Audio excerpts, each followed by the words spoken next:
Yes, once again, good afternoon and good evening and good morning, world. I am here today to discuss or remind you of the year 1968. Very great year. A lot took place 1968. First, I want to say respect, maximum respect goes out to Lion Wise.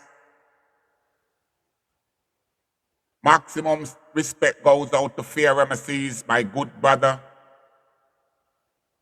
And respect goes out to all my black brothers and sisters that recognize that we are living in serious time and it's now come down to the wire. And that is it's us and them. Now, there's a few video going around about the royal visit. And I must tell you that I'm not impressed of anything that I've seen so far. Respect goes out to those who find it necessary to go and protest outside the British embassy while the visit was taking place. The first question I would like to ask, what is the significance of Trenchtown? And why selective people took it upon themselves to always visit Trenchtown? There is some type of manufacturing fraud going on here.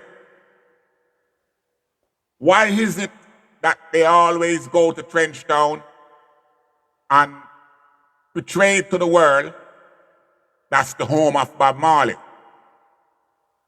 Now, we all know that Bob Marley came to Trenchtown from St. Anne's. So if you want to pay respect to Bob Marley, then go to St. Anne's.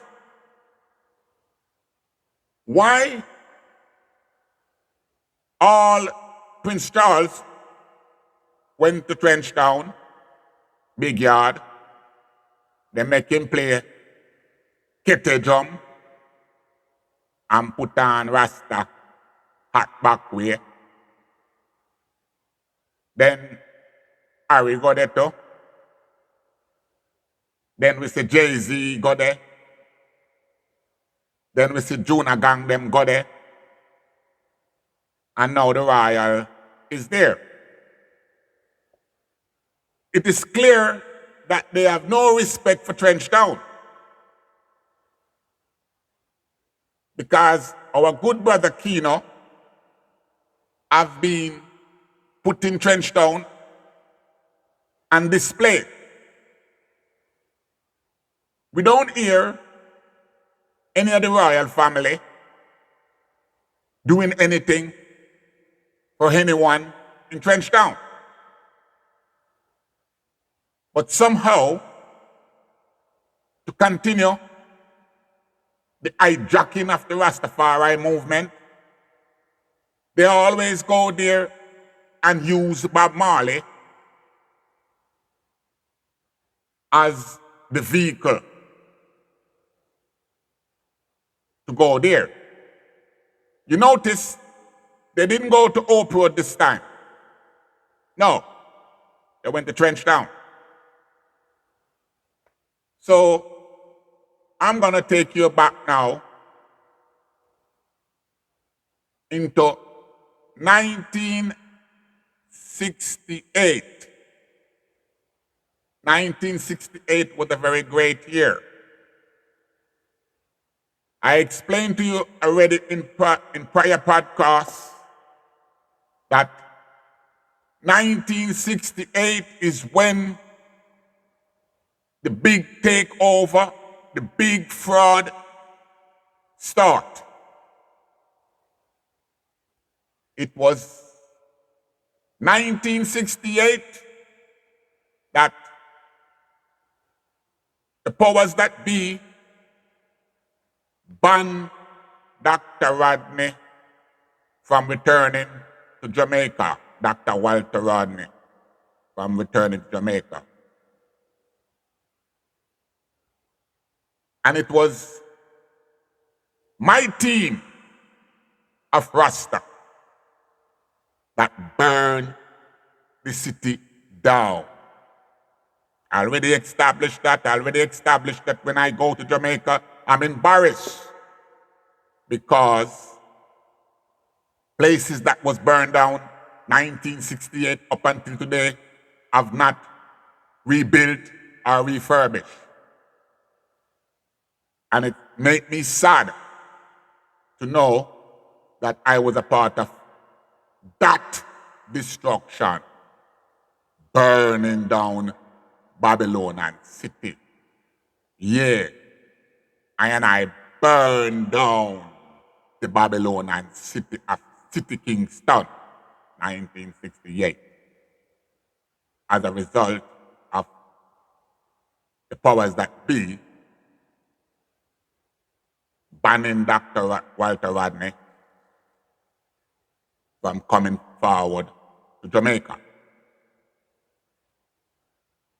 Now, let's look at the generation, the 60s and the 70s generation. I already established that this generation we are talking about, 60s and 70s, they're not very bright. Reason being that they don't do no studying. They read nothing. All they do is jump on them phone, Google this, Google that, Wikipedia this, Wikipedia that. And if Wikipedia or Google or Facebook or social media is not telling them that this is how it's supposed to be, then it not goes so. Now, I established that 1966, when the king visited Jamaica, Rasta was a united force. I already established that.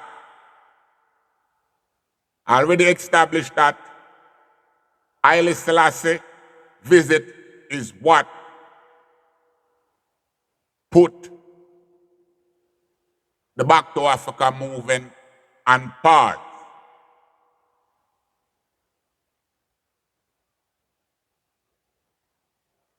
I also established the king did that by sending the Ethiopian Orthodox Christian Church to Jamaica to further enslave us. But that's what the church came to do, was to enslave us. I established that I was there when we run the church out of front of wall. Yeah. The church came 1968 at front of wall, Ebenezer Church. And it was I and I again who run the church out of front of wall.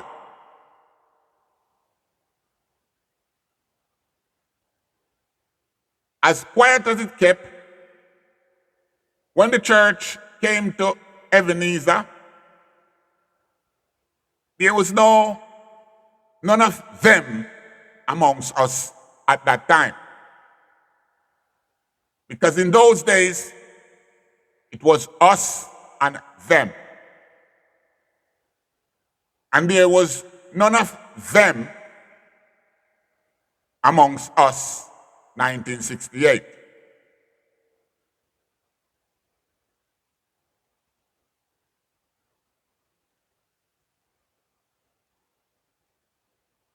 Dr. Walter Rodney, grown with I and start to teach I of how Europe underdeveloped Africa.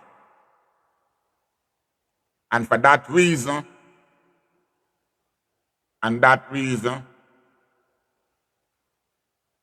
the powers that be decide that they would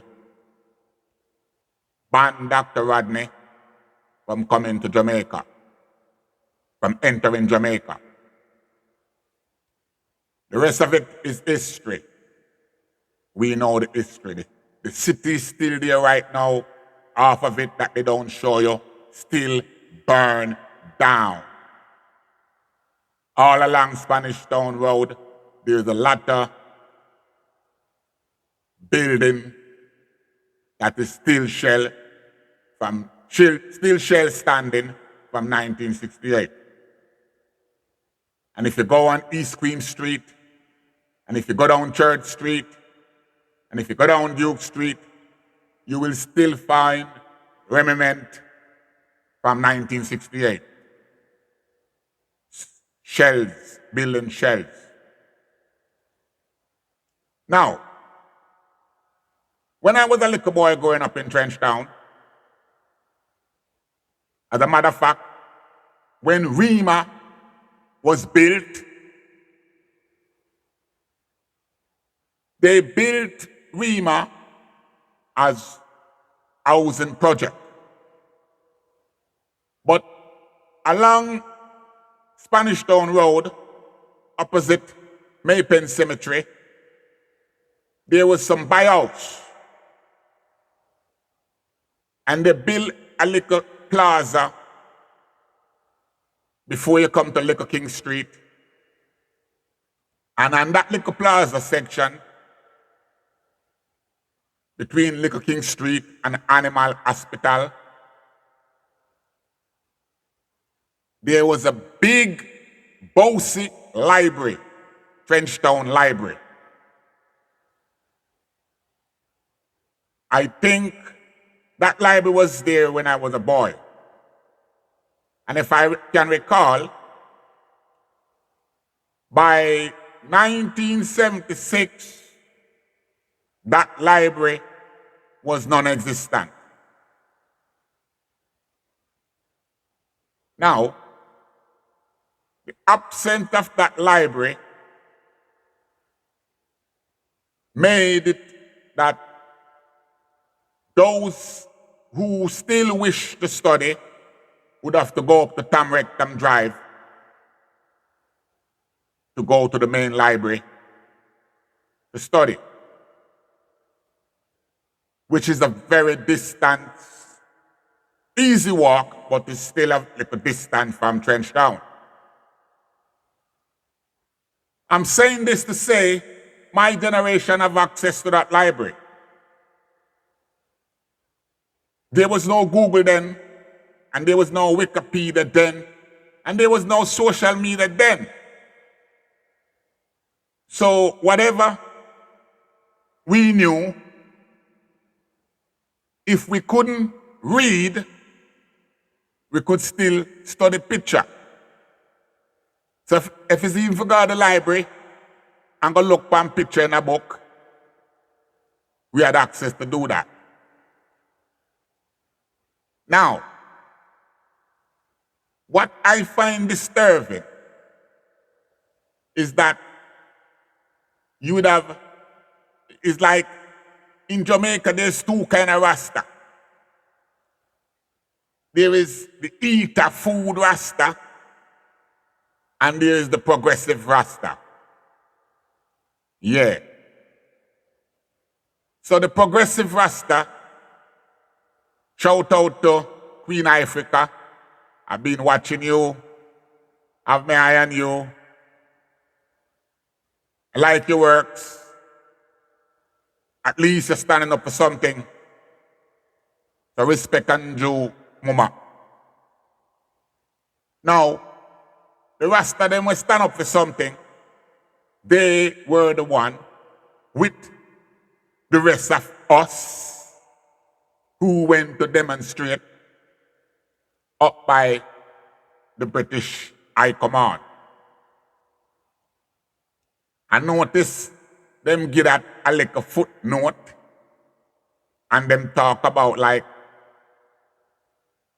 a few people, them describe as a few people went up to the embassy to demonstrate. So there's a few people. But they describe Trenchtown gathering as a massive turnout. Now, I'm here to tell you that those people that you see down at Culture Yard is not anything to do with us. Those are the eater food remnant from locking toll. These are musicians with locks. So they were there entertaining. That was not a Rasta gathering, you see, in a Culture Yard. For example, China. Yeah, China, because we know China. China is not, don't take a man because he put an African gown and him locks and him have on red, green, and gold. Red, green, and gold is the in thing to eat a food. So it's the eat a food. My little brethren Skibu, Pandikete, you know better. Bongo time son, Skibu, you know better. So let me just all and pull up still. A long time, you know. I keep a telling us a Rasta is non-existent. It's done. It's all about eat a food. You know, 1992, I man go to a groundation at Scotch Park. And I remember Bunny Whalers decide say, him nah come on a bingy, but him I go put on film own bingy stage show in a Mandela Square.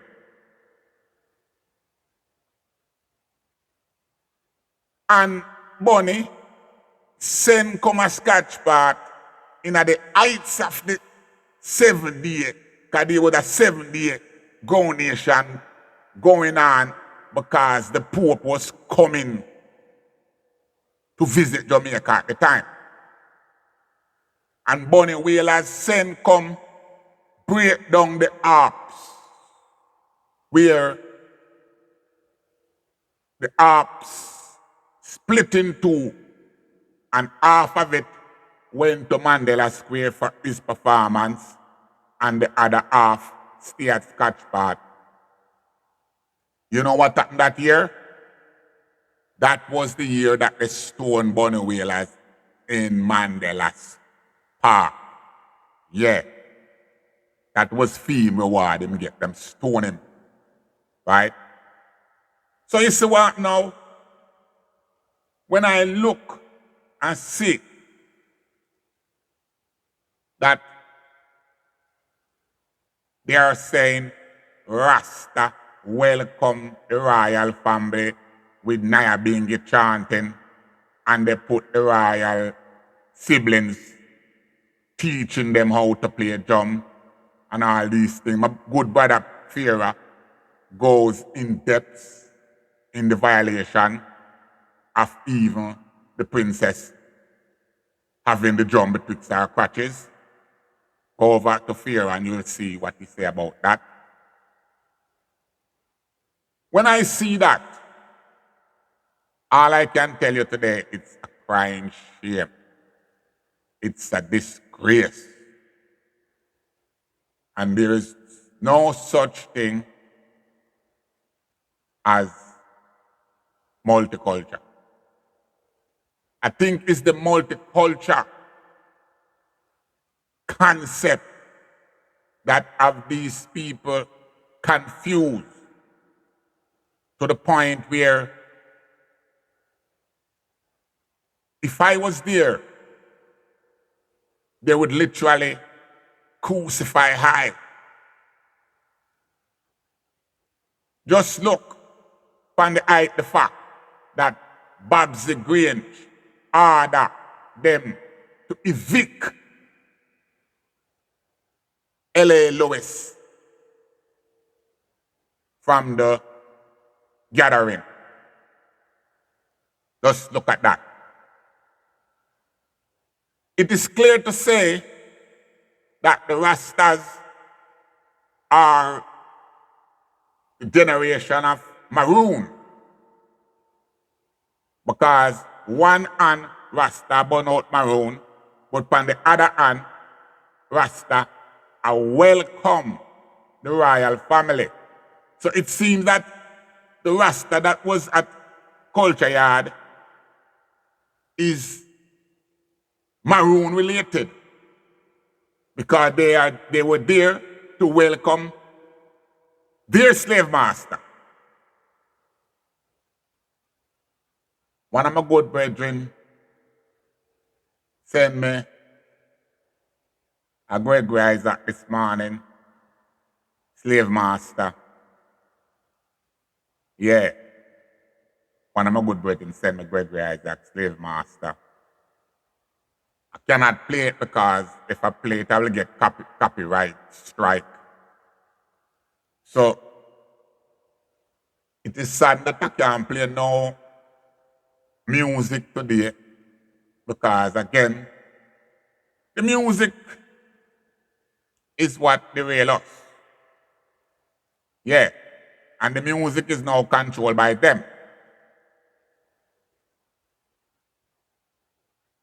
How are we gonna go forward? How? We cannot go forward because of this multicultural aspect.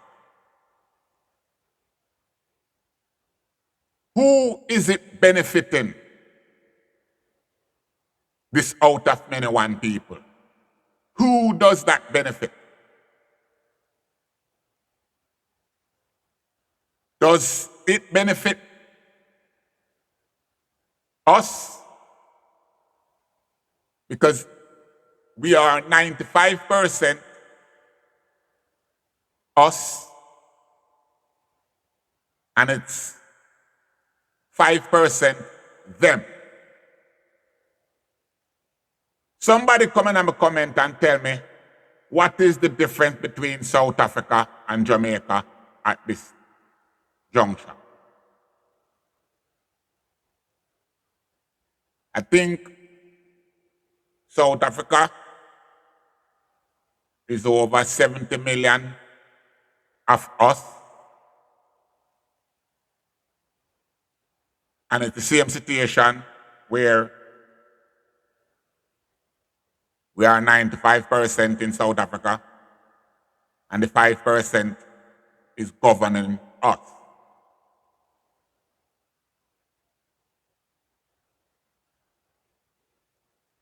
Until we wake up and find a common code, which is us and them, we will be forever stagnated.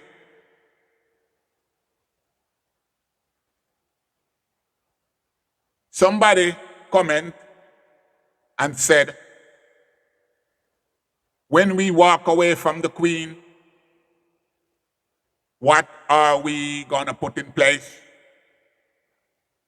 Are we ready for such a transition? Because it seems clearly that there's a big divide amongst us, in that some people want to remain on the plantation while some want to escape. Now, I'm having problem because I already told you that I had escaped from the plantation and I have jumped fence from Jamaica straight back to Africa, only to find out that Africa was not really ready for I and I. A lot of people go in them feelings and them going up in them feelings and them, but I've already done it. So don't care how you talk about it. Jabi already done it. Yes, I did it.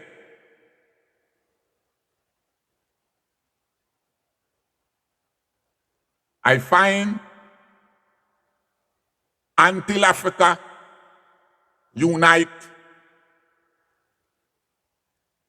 and until I and I black people of the world unite on our common ground and come to the full standing that is us against them. I actually think that the war or the so-called war that is going on amongst them up in Ukraine would have wake us up to the fact that us had was to come off the train. Us had to find our own way out of Ukraine. And them have been making preparation all amongst them to take in refugee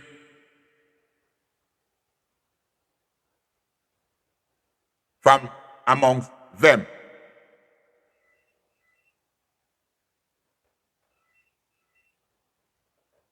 As it stands today, all I can tell you all is stand firm and watch the ride. I'm not going to make this long. I'm going to sit on the fence and watch the ride.